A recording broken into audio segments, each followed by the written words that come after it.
Ultimately, the consumer is vital to the circular economy. They're the ones driving the consumption of trillions of individual items around the planet. iPhones, food, clothing. And that consumption is only going to grow as a burgeoning middle class in the developing world comes on stream as well. We have to find a different way of servicing those needs. A planet that needs to provide 50% more energy, 50% more food, 30% more water over the next couple of decades, it simply is not going to happen unless we change the way that we consume.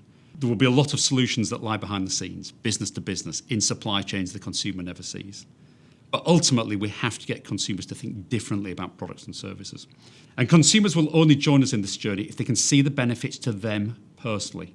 If all we talk about is abstract benefits to the planet, less waste, less climate change, less deforestation, of course that matters to them. They care.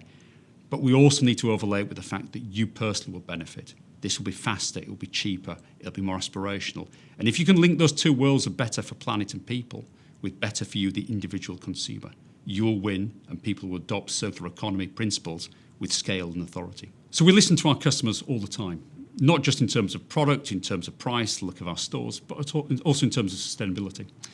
And what's happening is that 10% of them are telling us they're passionately green. They will pay extra for a fair trade or organic product, but it's 10%. 20% of them are telling us they're not interested at all. Usually the poorest sections of a society, they've got other preoccupations, focusing on getting through the week for their family. And then there's two interesting groups in the middle, 35% each. 35% light green. They are very concerned about the future. They want to participate in change, but they want it to be easy. They want it to cost more. They don't want to have to sacrifice their lifestyle of today.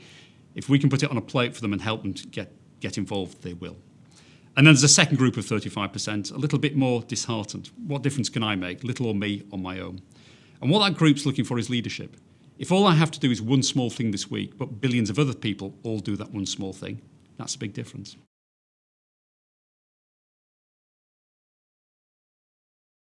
I believe customers are absolutely at the heart of the circular economy, but I make the qualification they've got to see the personal benefit as well as the wider environmental one as well. Customers are very demanding. They expect everything off a business. They want great prices, they want great looking stores and websites, they want really aspirational products that make a difference to their lives. And they increasingly want it done in an ethical, transparent way. But they're not willing to pay more for any of those things. What the customer needs to see is personal benefit to them. They've got to walk into a shop, into a store online and see that they buy a product and service that they want. It's sexy, it's aspirational, it's the right price point. And by the way, it's also circular. So for me, Tesla's a great example of what success looks like. An aspirational product that everybody would want to own and to drive, but all in a way that is fundamentally better for the environment as well. Put those two worlds together, better for the consumer, better for the planet, and you've got success. The customer of today has got infinite choice. They can go out there on the street online and buy any product, anywhere, at any price. So one of the most important things that business needs to think through in the 21st century is how do you build lifetime customer loyalty? In the past, it was just built upon ease and convenience. Your shop just happened to be closer to their home than anybody else's. Today, that's irrelevant. People can reach past it with the internet. They can find anything, anywhere. So one of the most important parts of circular business models for business is to think through how do you build that lifetime loyalty? How do you get people to keep bringing back, buying a new product and service from you in returning the old one? So there's some really exciting opportunities for business leaders who can use this new, brave circular economy to also solve a big business solution today, customer loyalty. There are many challenges about running a circular clothing model in the future. You have to think about all that clothing you might get back. Now, some of it you can reuse to make clothing, but I don't think there'll ever be a situation where Marks & Spencer can literally sell 120,000 tonnes of fibre in 350 million garments and get 120,000 tonnes back to reuse in every single piece of clothing it sells in the future. It will never be that neat. We need to create partnerships with others, whether it's Oxfam working to resell our clothing, other technology companies who can turn our clothing that we recover into something totally new. So you can imagine Marks & Spencer wool suits coming back. We'll make new wool suits out of them, but some of it might go to the airline industry to make carpets. Some of it might go to farmers to create composting materials. Some might go to the building industry to create loft insulation. So you have to work to build these horizontal partnerships beyond your own business model. So the role of a business like Marks & Spencer in the circular economy is very important. We're an aggregator ourselves. We've got a supply chain of thousands of different manufacturers, tens of thousands of farmers and raw material producers, most of whom don't know each other, yet we know them all.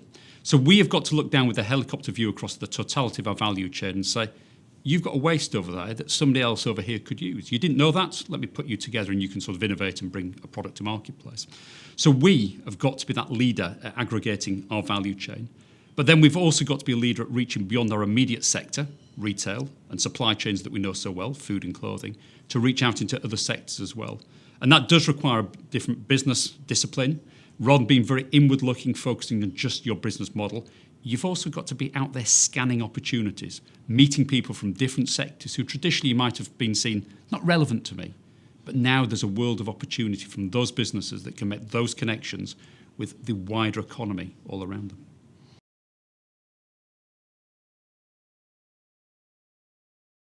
For any business executive, I've got 3 pieces of key learning.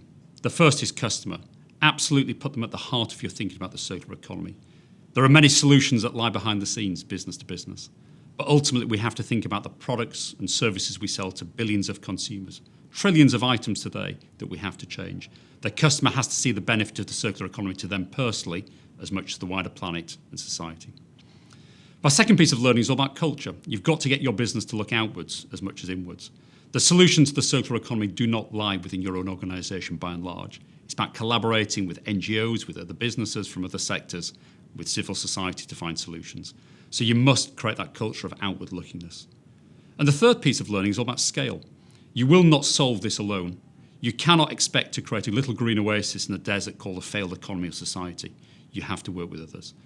Our work at Marks & Spencer with the Consumer Goods Forum, with the World Economic Forum has been vital. We have learned from working with so many other organisations. We've had the scale of voice to drive the change that we need. From Walmart to Nestle to Unilever to Coca-Cola to Tesco's, all these organisations are putting their shoulder to the wheel as well, and together we're stronger for it.